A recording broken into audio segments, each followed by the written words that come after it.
сайн байна. За тэгээд энэ мэндийг дахиад иргэн. Бид бүхэн Матай номон дээрээс судалж явж байгаа.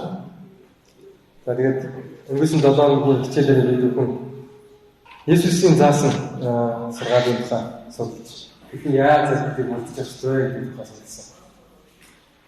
Тэгээд нэг зүйлийг ойлгож үзсэн. Тэр нь юу вэ гэхээр Есүс бидний гаднах байдлаар нь биднийг өөрчлөхөөс илүү бидний дотоод сэтгэлийг өөрчлөхийг хүсэж байна. Яг тэр өөрчлөлт гадна талаас биш. Харин дотоод сэтгэлээс ихэлдэг үүсч гарч ирж байна. Өнөөдөр ч Есүс бидний гадаад байдлыг хараад байна. Бидний дотоод сэтгэлийг өөрчлөж юу гэдэг ажиглаж харж байна. Тийм учраас эзнийг зүмрэ хайж зүсгэлээ бэлтгэх. Есүс цааш сургаалаа хайж дуусны дараа намбар бүлэг дээрээс уулнасаа бууж ирсэн. Сургаалаа хайж ирсэн уулнасаа бууж ирсэн. Тэгэхэд асар олон хүнийг дагаж байсан гэж байна. Есүс маш олон хүмүүс сургаалаа хайж ирсэн. Гэхдээ Есүсийн нэг зүйл нь зөвхөн сургаалаа хайж ирсэн. Есүс хүмүүсийн оюутан зөвхөн үгээр хэлж сургаалаа хайцсахаас гадна мөн махан биеийг нь эдгэрүүлж махан биед нь мөн амьдралт нь бодит амьдралт нь өөрчлөлт оруулж Бурхан хүний амьдралыг тэр чигээр нь өөрчлөх юм аа гэдэг харуулж ирсэн. Тэгэхээр бид бүхэн юг ойлгож байх ёстой гэхээр Бурхан зөвхөн бидний сургаал байдаг биш. Бас бид бүхний амьдралд бас гайхамшигтай нөлөөгөө үзүүлдэг. Гайхамшигтай үзүүлдэг. Эдгээр нэг нь эдгээр гайхамшиг. Библиэр Есүсийн 35 гайхамшиг үлдэгдсэн байдаг. Ерөнхийдөө бичигдсэн байдаг. Тэгвэл Есүсийн төлөвлөгөөний 3 жил үйлчлэхдээ зөвхөн 35 гайхамшиг үзүүлсэн гэж хэлчихэж бас хэцүү. Үүнээс илүү гайхамшиг үзүүлсэн байж болох. Гэхдээ бичигдэж үлдсэн 35 гайхамшиг байдгаас хэрвээ бид бүхэн сайн анзаараад үзэх юм бол үүнээс 23 гайхамшиг тийм хацсан. Тэр одоо ихэнх нь хүмүүсийг илгээсэн тийм гайхамшиг байсан. Хүмүүсийн өвчнийг илгээсэн тийм гайхамшиг байсан. За 3 гайхамшиг нь өгсөн хүнийг амьдуулсан тийм гайхамшиг байсан. Өгсөн хүнийг амьдуулсан тийм гайхамшиг. За тэгээ 3 удаа одоо хүн хоолсон, 2 удаа загас байхад тусалсан, ер нь тийм гайхамшиг байсан. За тэгээд 4 удаа байгалыг захиалсан. Тийм гайхамшиг бол одоо бий болсон. За Есүс ихэнх гайхамшигтай одоо үйлчлээ ихэнхийг нь өвчтөн хүмүүсийг эдгэрхэд бол одоо ашигласан. Есүс хүмүүсийг эдгэх тийм зорилготой хэлэхэд байсан. Есүсийн гол зорилго нь хүндрэлтний зовлон бэрхшээлийг хараад нэмэлтээр зовлон бэрхшээлээс биднийг амжуулах тийм зорилготой байсан. Есүс энэхээр сургаалаа хэлж байхдаа хүн болгоныг ажиглаж байсан. Тэгж маш олон үнэтэй хүмүүс байсан. Зарим нь агуу мэдлэгтэй, зарим нь ядуу дураа. Тэр хүмүүсийн дотроос бас Есүс өвчтөй зовлонтой хүмүүсийг ажиглаж харж байсан. Есүс хүн болгоныг хартаа өрөвдөж хайрлаж байсан. Тэр хүмүүсийн сайн сайхныг төлөө Есүс хэлсэн гэдгийг мэдээж үйлчилж байсан учраас хүн болгон сайн сайхныг үйлдэж байсан. Түүнийг уулаас бууж ирэхэд уян өвчтөй нэгэн хүн түүн дээр хурцгээд өмнө сүрдээд ингэж хэлсэн. Эзэн хэрэг та хүсвэл намайг цэвэр болгож чадна шүү дээ гэж бодсон. Есүс гараа сангаад түүнд хөлөв. Хүсэж байна гэж бодсон. Би хүсэж байна. Би чамайг эдгэх хүсэж байна гэж Есүс хэлсэн. Цэвэрш. Тэр дараа түүний уян өвчин цэвэрш. Өмнө бид бүхэн ярьжсэн тийм уян өвчин гэдэг ба би хэлчихлээ гэсэн. Уян өвчин гэдэг бол үнэхээр аимшигтай гэж байна. Хэрвээ бид бүхэн яг уян өвчтэй хүнтэй дайрдаж олон жил уян өвчин одоо идэгдсэн тийм хүнтэй уулзах юм бол айдас. Үнэхээр тэр хүнтэй ойртох ямар ч юм сэтгэл төрөхгүй. Яг тэр хүмүүсийн одоо нүүр аман эвгүй одоо дүртэй болсон. Яг тэр амар нунж ундаг. Зарим нь бол чихэн бол одоо суулгаад аачсан байдаг. Зарим нь бол гар хурга алдсан. Энэ ажигтай өвчнүүд хүнийг тэгээд амьдаар идэлдэг. Амьгүй болгочтой. Библиэр бол уян өвчнийг олон одоо өвчнөд одоо хамтдаж нэрдэг байсан. Олон тийм одоо аршин өвчнөд нийлж орон өвчин гэдэг нэг нэрээр авч ирсэн байсан. Гэхдээ орон өвчин гэдэг бол хүмүүсийн хамгийн их айж мэддэг тийм өвчин байсан. Хүн болгон орон өвчнөөс айдагс. Тэр үйл тахал байсан. Орон өвчтөд хүн хийж ойлгохгүй орон өвчин ямар ч найдлага байхгүй байсан. Харин тэгэхэд Есүс энэ найдлаггүй хүмүүс найдлага юу вэ? Энэ хүн эзэн минь хэрвээ та намайг хүсэж байгаа бол хэрвээ та хүсэж байгаа бол намайг цэвэр болгож өгөөч гэж гуйсан. Энэ хүн яагаад ч дотоод сэтгэлдээ би бодлоо муу тийм учраас надад ийм амьжтай зүйл тохиолдож гэж хэлсэн. Өнөөдөр олон хүмүүс гэсэн өвчин зовлон олон хүмүүс өвчин зовлон муу зүйлтэй холбож байна. Гим нүгэлтэй бодлого үйлстэй холбож байна. Энэ яхахгүй бол бас буруу биш. Юу гэхээр бол гим нүгэл бид бүхнийг өвчин зовлонтой болсон. Гим нүглээс болж гим нүгэлтэй амьдралаас болж бид бүхэн өвчин зовлон байгаад итгэж хүндэд алгаж. Харин бурхан бидэнийг бол өвчтэй зовлонтой байхад хизээч шүү. The Lord watches over you, He is your shade, the shade at your right hand, and even the sun will not harm you by day. Өвчин зовлон бол гим нүглээс шууд бий болсон. Тэрээр өөрийгөө бодлого гэдгийг мэдсэн учраас тэрээр эзэн хандаж тэрөө та хүсэж байгаа бол намайг цэвэршүүлж өгнө гэж гуйсан. Энэ Есүс юу хийсэн гэдгийг хэлсэн. За тэрнээс өмнө хүсэж байна гэж хэлхээс өмнө нэг зүйл хэлсэн.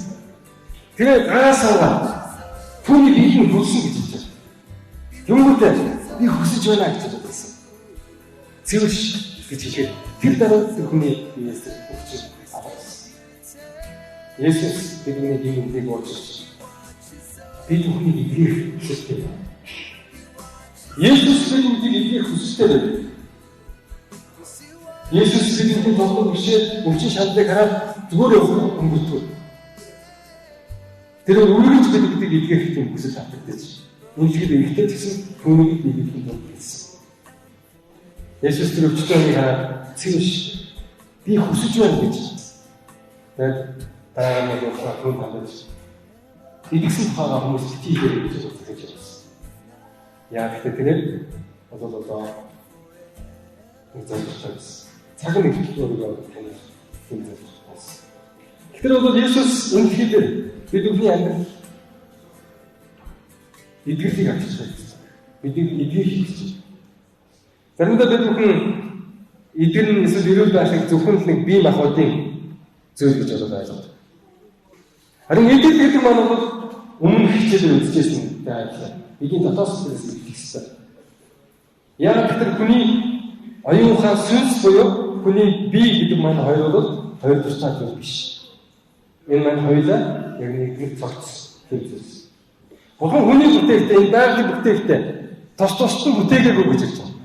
Бурхан бүгдийг нэг цогц бүтээсэн. Нийгмээр бүтээсэн. Үүнтэй хүний дотоод сэтгэл хүний гин одоо өвчин хоёр бол хоёулаа салшгүй холбоотой. Бурхан биднийг эрүүл байдлаар хүсдэг.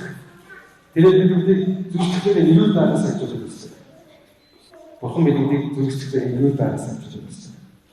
Тэр учраас тэр бол хүмүүсийг эдгэхдээ зөвхөн чиний бие чинь эдгэлээ гэж өөрөө шууд хэлдэг байсан. Тэр бас давхар өөр зүйлсийг хэлдэг байсан. Тэрний үг бол Есүс хүний зүсгэлийг цэвэршүүлж гимнээс амжуулахыг бол хүсдэг байсан. Жишээлбэл бид нэг дүү байна л да. Тэр историк бүлэгтэй гэж хэлсэн байна. Историк бүлэгтэй. Есүс занцаагаад нуурыг татлан ярьсан. Тэгээд өөрөө хотод бол бууж ирэхэд хүмүүс саавчтай нэг юм дэвшилтэй түнд авчирсан гэж байсан. Бүр дэвшилтэй нэг бол хитүүлээд хэдэн хүмүүс найз нөхдөд нь бол үрээд байсан. Энэ хүн бол саавчтай байсан. Тэр хүн үе өгсөн намайг уншаад үзэх юм бол энэ хүн өөрөө хийсэн гин нүглээс болоод ийм өвчтөй болсон байсан гэж байна. Тэгэхээр бид бүхэн өвчнийг олон янзаар ойлгож байна. Зарим нэг өвчин одоо бидний яг шууд хийсэн гимнүглээс үүсдэг, бий болдог тийм өвчин байна. Харин зарим нэг нь бол тэр хүнээс хамааралгүй удамшиж ирсэн ч юм уу эсвэл өөрөө байдал халтсан ч юм уу. Тийм өвчин тооцоо. Энэ хүн бол өөрийн хийсэн гимнүглээс болоод ийм өвчин туссан байсан. Савчсан байсан. За тэгээд бол түүнийг дэвшилтэн нөтөлөө найздагт нь бол Есүс тэр авчирхад Есүс тэдний итгэлийг хараад бол савчсан хүнд хандаж хэлсэн. Хүмүн зоригтой байх гэж хэлсэн. Тэр чиний би идэгсэн гэж хэлэх юм. Нүгэлчийн уучлагдсан гэж хэлсэн. Чиний гин нүгэлчин уучлагдсан юм аа гэж хэлсэн. Чиний гин нүгэлчин уучлагдсан. Тэгэхэд үүнийг сонсч байсан хуулийн багш нар энэ хүн Бурхныг дормжилж байна гэж бодоод байсан. Энэ хүн Бурхныг дормжилж байна. Есүс тэдний бодлыг мэдээд та зүрх сэтгэлдээ юу бодож байна вэ? Нүгэлчин уучлагдсан гэж хэлэх эсвэл босоод алах гэж хэлэх нь аль нь амархан бэ? Харин хүний хүү газар дээр нүглийг уучлах гэх мэдлэлтэйг та нар мэдүүлэх юм бол гэдэг сайн өвчтөй хүн хандаа бос дэвсгэрээ гэж хэлсэн. Тэгээд гэртээ мөнөг босож гэрийн зүг явсан. Харин олон түмэн үүнийг хараад айн сэтгэж. Хүн ийм их мэдл өгсөн Бурхныг авдаршвал сайн гэж бодсон. Есүс энэхүү гин нүгэлтэй хүнийг эдгэрэхдээ юу гэсэн мэт бол гин нүгэлчин уучлагдсан гэж хэлсэн. Чи одоо босоод явж байсан. Чи дахин шинээр амьдралаа их гэж бодоод Есүс энэ хэлсэн. Харамсалтай энэ хүмүүс өөрийг мэдүүлж өгч байсан. Бурхныг таниулж мэдүүлж өгөх ёстой байсан ийм хүмүүс нь итгэж чадаад. Тэр хүмүүс энэ хүн Бурхныг дагуулж байна шүү дээ. Энэ хүн яаж ингэж хийж зүрхэж байна? Гин нүглийг уучлах гэдэг нь тийм амар зүйл биш. Есүс бидний хийсэн гин нүглийг уучлах тулд бидний төлөө амиас. Тийм ч учраас Есүс гин нүглийг уучлах болтугай гэж хэлж байсан. Есүс бидний зөвхөн ийм ах бодгийн эдгээр зогсохгүй. Тэрний хамгийн гол чухал үндэс бол дотоод сэтгэлийг шинжилж өгөх гэсэн. Тэрээр бүхэн би махбодоор эдгээд оюун ухаан нь бол эдгэл авахгүй бол энэ бидэд сайн нөлөөлж байна. Яаж сайн вэ? Жишээлбэл хэлсэн бол тамхичин эсвэл аригчин хүмүүс сургалт явуулдаг та хичээл явуулдаг.